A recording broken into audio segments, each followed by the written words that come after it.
So leadership, right? I'd like to talk to you about leadership, and in particular about leadership effectiveness.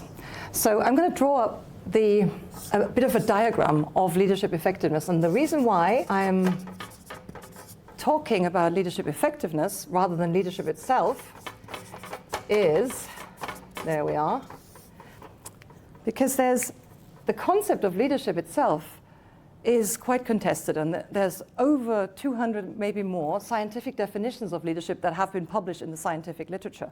And whenever I teach leadership, we sometimes are at risk of almost getting engrossed into what leadership means for you, or what leadership means for me. But when you shift your focus of attention from the concept itself to how effective your or my leadership is, then something quite magic happens. Let me explain. So leadership effectiveness is a really simple idea if you think about it as if it were based on two dimensions. Let me draw them up for you. So the first dimension is a leader's ability to mobilize action. So by that I mean, think about a leader, think about even me right now. To what extent am I able to mobilize you to work with me? This is a little bit about direction. This is a little bit about a leader telling people what to do. And on this diagram here, on this scale here, you can almost track how effective a leader is to having their subordinates or other people get things done.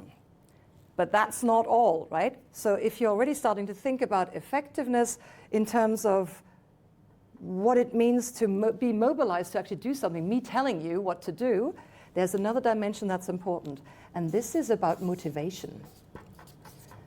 So look at this now. So basically, if I were to be effective in talking to you right now, I have to make sure that you know that you need to be mobilized, you need to pay attention.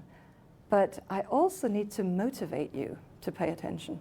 And so the dimensions of leadership effectiveness literally are, you can track them, that basically if somebody is able to be effective in telling people what to do, but also be effective in getting people to be engaged with them.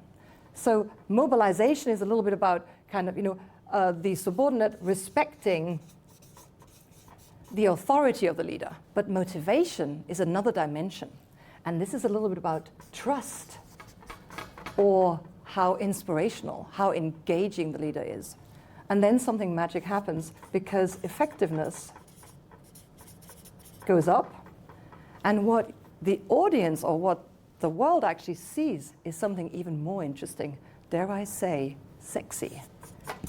This